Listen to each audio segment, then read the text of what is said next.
welcome back to my channel. I am so excited because today I am showing you guys my acne vlog. You guys have been asking for this vlog basically ever since I have come out and shared my whole skin journey with you guys on Instagram for the past like 5 months, I would say, or more. I have been showing you guys kind of what I've been going through, what's been helping, what's not been helping, but I wanted to wait to film a formal vlog until I felt like my skin was in a place that it actually was getting better, because for a while it was just basically getting worse and worse every week. And I was like, okay, well, I'm not gonna film a vlog and be like, this is what I'm doing, when it really wasn't working for me. So I'm finally filming it for you guys because my skin is finally in a place where it's definitely not perfect. I have a lot of scars literally on my face, but it's definitely better than it's been since like November and December.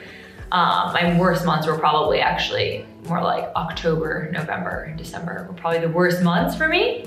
I figured I would start off this vlog. I'm gonna go into my morning routine, evening routine, things that have been working for me, things that didn't, treatments I do, at-home treatments I do with my dermatologist, facialist, whatever it is, but let me start from the beginning.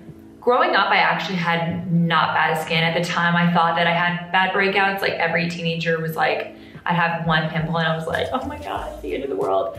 You know, that kind of thing. So I never really had that bad of skin. At the time, I thought I did.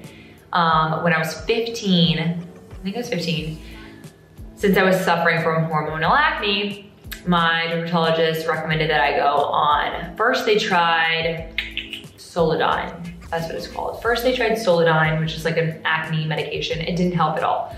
So because my acne was hormonal, she put me on birth control and something called spironolactone, which are things that I have been on for, or was on for 11 years, till I literally just went off them in, I guess that was like May of last year. So I was on birth control and spironolactone for 11 years, and it was perfect.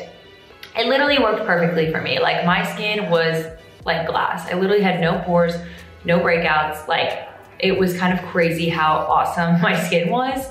And I'm not even trying to brag. Like I'm trying to paint a picture of like how my skin went from like perfect to obviously not perfect. So it worked great. It obviously worked. The purpose was for pregnancy prevention, but also my skin, which was why I went on it in the first place. So for those reasons, I think that's why doctors prescribe these, is because for what it needs to do, it worked for me and works for people. So that's probably why people are put on birth control for hormonal acne as well. If I looked back, would I have gone on birth control and spironolactone for such a long time at such a young age? Probably not. I probably wish that I would have just rode out my acne till I was like 18 and seen if it had gotten better, but it really wasn't that bad to begin with. But, and then the spironolactone, I loved it. It's a water pill. It's actually not originally used for acne at all. It's for, I think, something to do with your kidneys. It's something that I took 100 milligrams every day, and I like loved that pill. Like I swore by the pill. I'm pretty sure in vlogs I've told you guys that if you had acne issues to take it. Those two together, like I said, were great for me. And looking back on it, I don't know, I probably would have tried to get around or weaned off spironolactone. I think I tried a few times and I would get a few pimples, and then I was like, no, screw it. Like, why am I trying to do this? Looking back on just last May when I decided to go off everything, because I was like, gosh, I've been on these things for 11 years. I want to eventually start having kids. Like, I can't be taking these things. Let's see what my body normally does. Because that was one of your guys' questions, like, why did you go off of it? Why don't you go back on it? And I was like, well, I want to normalize my cycle. I don't want to just go back on the thing that's now been causing this kind of disruption in my hormones. So I went off of it, and looking back, I probably would have never gone off birth control and spironolactone at the same time. I cut cold turkey both at the same time. Not a good idea. I probably, looking back, would have gone off, let's say, birth control first and then weaned off spironolactone, like taken 50 milligrams and 25 milligrams rather than just cold turkey cutting it. But whatever, no going back. Long story short, I actually didn't break out at all. The first month or two, but I didn't get my period either, which was very weird for me. So my doctor put me on a progesterone pill just for 10 days to see if they could kickstart my cycles again so that I could just get like on a normal cycle. And the progesterone pill was actually what like kind of started this little acne flare up, but it was nothing. It was like these tiny little pimples on my forehead that were like barely there. And at the time, again, I'm like, oh my God, acne, I'm freaking out. Now looking back, I'm like, I would love to have those tiny little pimples on my forehead. There was like nothing. But that was the start of the acne for me. So that was in July that I went on that, and then my skin started breaking out on my forehead. And it was like that for a few months. I had like pretty regular cycles after that, which I guess, oh, look, just came to say hi, come say hi. Hello. So anyways, it wasn't that I had irregular cycles after that, it was normal, and that was great. Basically, progressively, after that, my skin just progressively got worse and worse and worse. Every week, every month, like I would just, it all started on my left side, went from my forehead to my left side where I'd get like kind of bigger pimples and kind of getting those cystic pimples. And it was so frustrating because I was like, oh my God, like what's happening? Like, you know, what's going on in my body? But it just got worse and worse and like started to really flare up on this side. At one point it was literally only on this side, like 5 to 10 big cystic acne pimples. And this side was like perfectly clear. And then I think in like October, I started to get a few dots on this side, and then boom, it came on this side. So then I just had both sides going.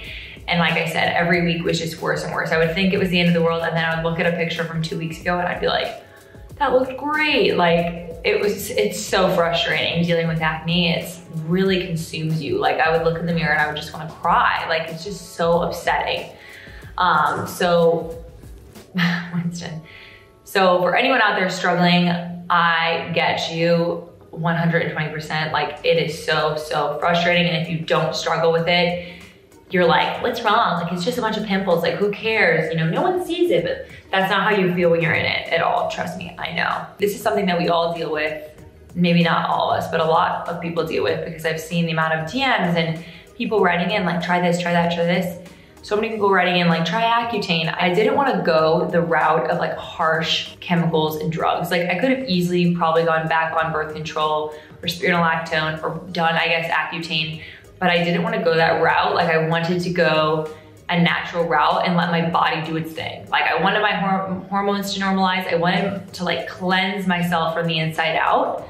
And that's when I started just reading all about like kind of people who go off birth control, and doctors don't really look into what the aftermath of birth control looks like, because it's doing its job while you're on it. So they don't really care what it does when you're not on it, is kind of like how I feel. And I've even discovered something called post-birth control syndrome, which it's not like an official thing, but if you look it up, there's a lot of information, like how people like from 3 to 6 months after going off the pill, who've been on it for a long time, or who started the pill at a really young age when they were like still, you know, going through puberty, and then they were on it for a really long time, people experience issues going off of it, like irregular periods, no periods at all, skin issues, like hair falling out, weight gain, weight loss.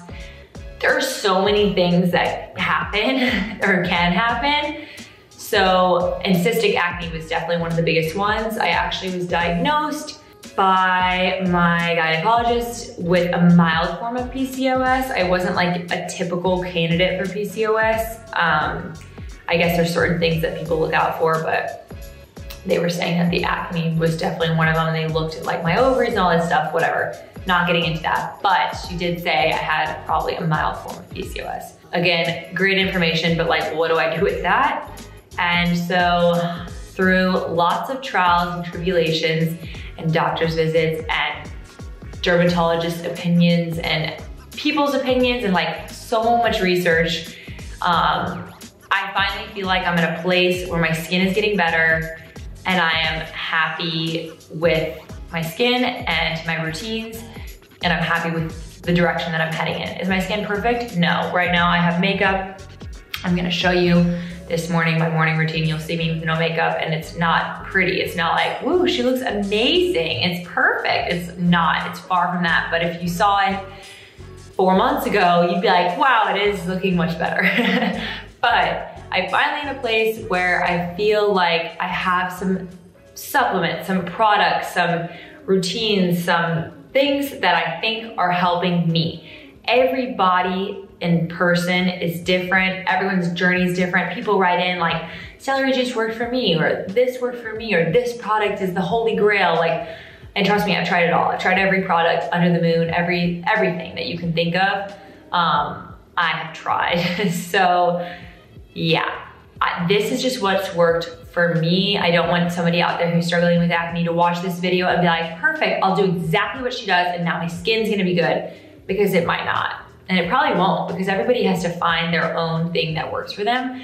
This has just worked, what has worked for me in terms of cleaning my body from the inside out. I've discovered that it all comes from internal, like your gut, your liver, inside. This is what's rooting out, making this acne come out, right? It's coming from the inside out.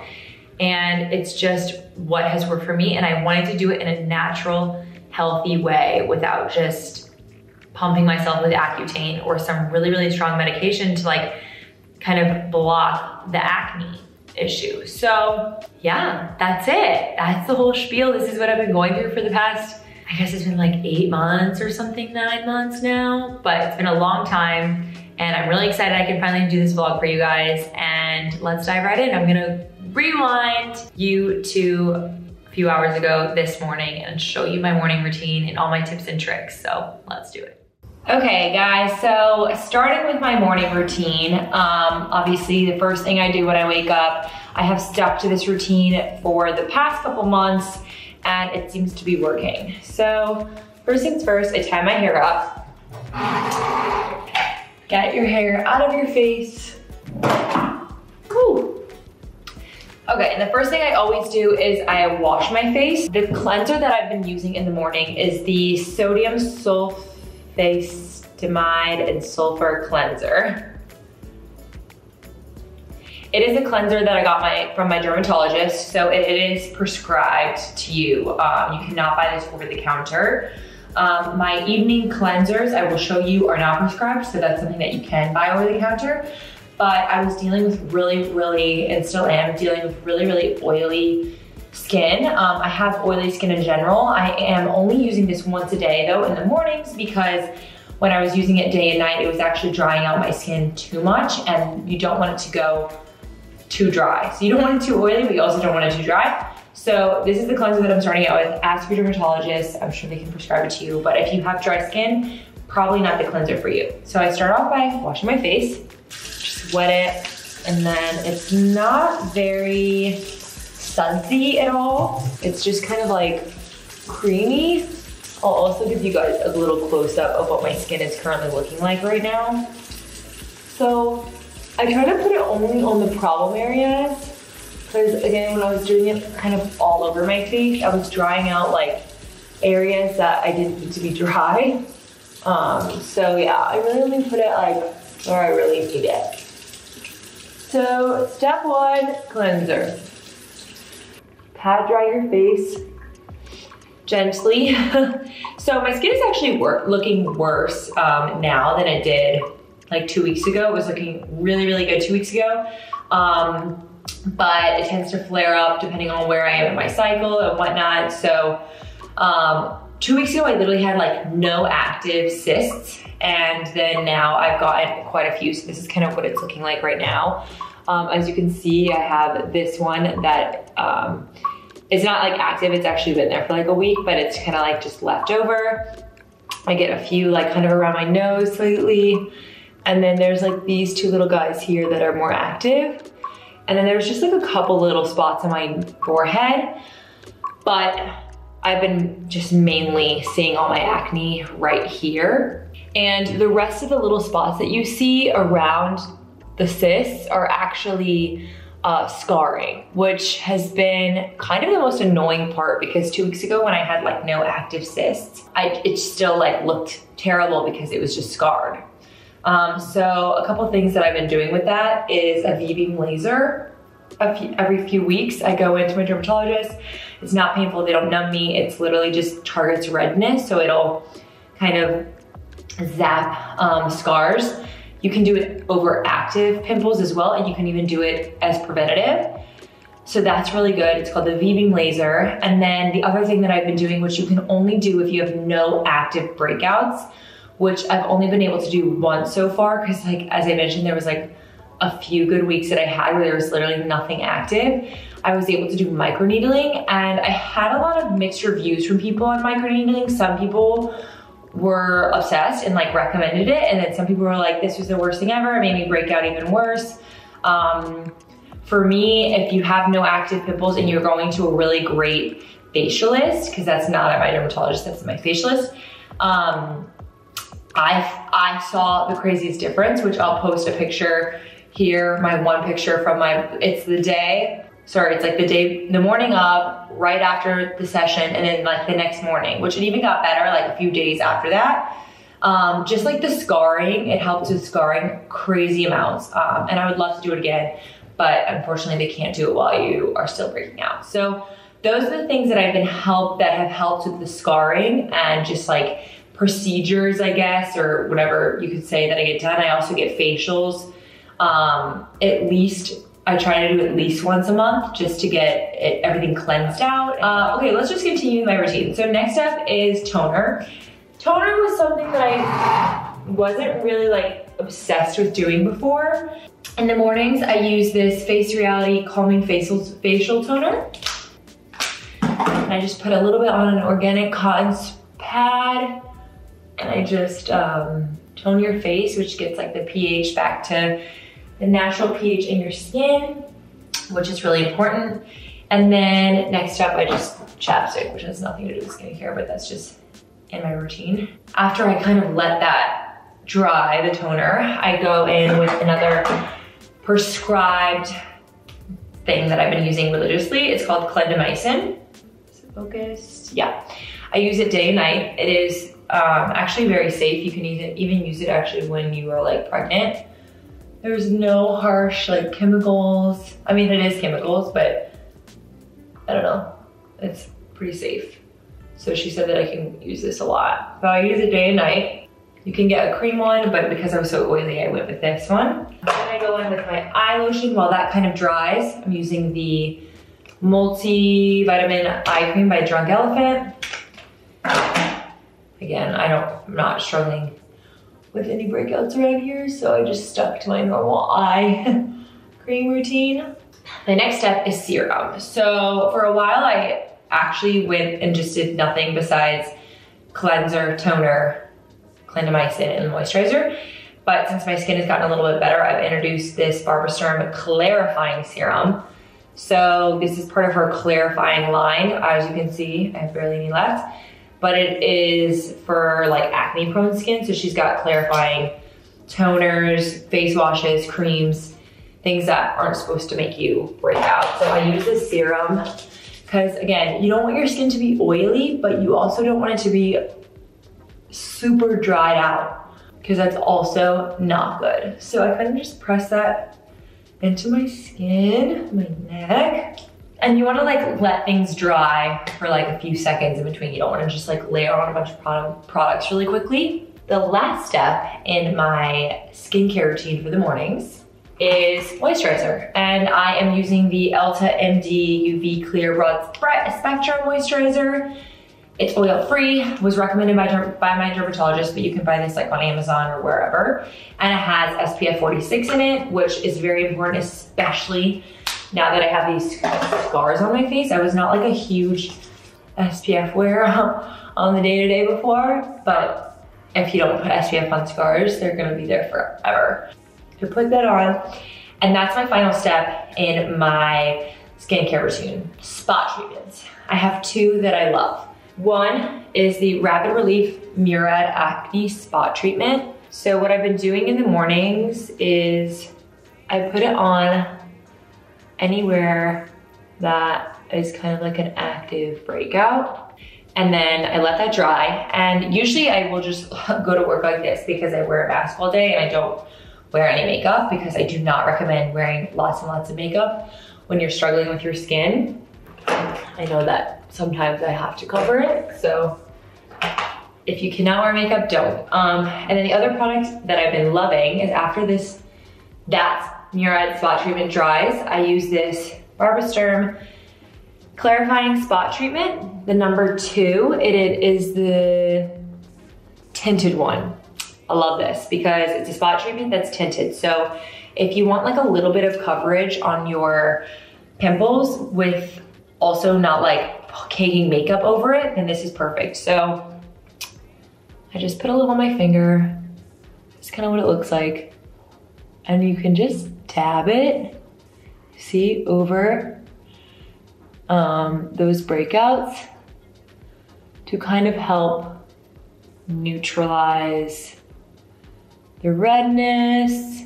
So yeah, that has been my go-to when I want some coverage, but I don't want to put makeup on.